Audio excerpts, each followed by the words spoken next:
Това е единият парцел, на който сме засадили шипки, на който днес извършваме една операция, наречена поставяне на тор, като сме се здобили с вермикомпост, абсолютно органичен, екологичен тор.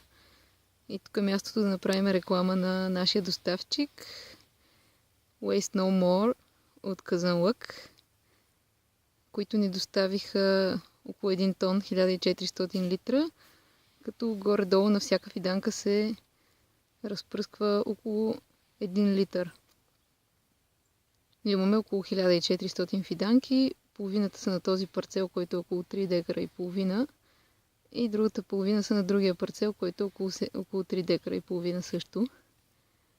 В интерес на истината, виждате как по ръба на нашия парцел, в края, всъщност има доста голямо количество диворастящи шипки. И тук идва въпроса, защо ние сме решили да, при положение, че тук има толкова много диворастящи, очевидно се развиват доста добре, защо ние сме решили да засадим култивирани шипки. И всъщност ние самите просто правим един експеримент. Според литературата, култивираните шипки имат много по-голям плод, с много по-голямо съдържание на витамин С и също така нямат бодли. Това с липсата на бодли вече се убедихме, че е така, защото когато засадихме нашите фиданки, веднага успяхме да направим разликата. Виждаме, че тук до тях растат понякога и диворастящи съвсем в близост до култивирана шипка, която ние сме засадили, и веднага се вижда, че дори когато са съвсем мънички дивите шипки, те вече имат доста голям брой бодли, докато култивираните нямат никакви бодли. Ето, например, може да демонстрираме с тази култивирана шипка, в която показваме, че дори когато все още е малка, а и след като порасне, тя няма да има бодли. Интересно е да се наблюдава как някои от шипките се развиват доста добре, например тази, доста висока и пораснала, докато други са съвсем мънички и нисички. Ето, например, тази, която почти няма листа, почти не е израснала, откакто сме я засадили миналата година. И тук можем да си направим извода, че може би част от причината шипките да се развиват по различен начин е, разбира се, различния стадий, на който са били като млади фиданки, когато са присъдени от разсадника, и съответно всяка от тях по различен начин понася разсаждането на друго място. Също така зависи как е изкопана дупката, кой как е засадил миналата година. И разбира се, за съжаление, тук имаме един сериозен проблем, който е свързан с това, че наблизо има един стопанин, собственик на няколко козички, 4 на брой,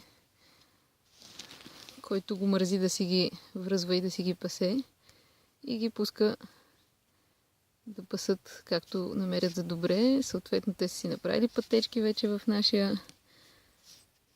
нашия парцел. Със сигурност не пасат само шипките, но със сигурност най-вероятно си похапват и доста добре от тях. Защото вчера установихме за пореден път, че са в парцела. Скарахме се с човека, но това, за съжаление, не довежда до желания от нас резултат. Така че ще трябва да потърсим други начини да се справим с проблема. Междувременно искам да покажа богатството на билки в нашия парцел. Ето, например, тук имаме мащърка,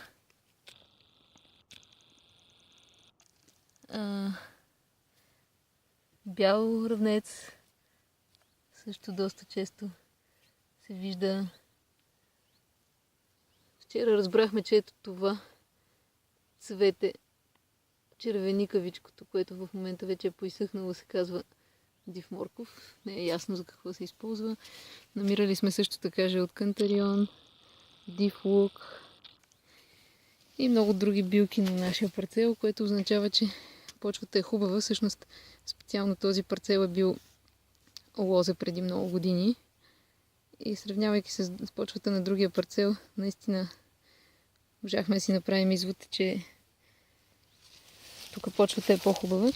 Ето, например, една дива шипка сега. Искам да ви покажа, за да видим. Ето, например, тя е доста с бодлички, въпреки че е съвсем мъничка. Не сме наясно с много неща в нашето начинание. Например, дивите шипки и култивираните шипки по някакъв начин взаимодействат ли си. Дивите ще се опрашат ли кръстосано с култивираните, какво ще се получи след това в резултат. Така че това са неща, които предстои да ги разберем.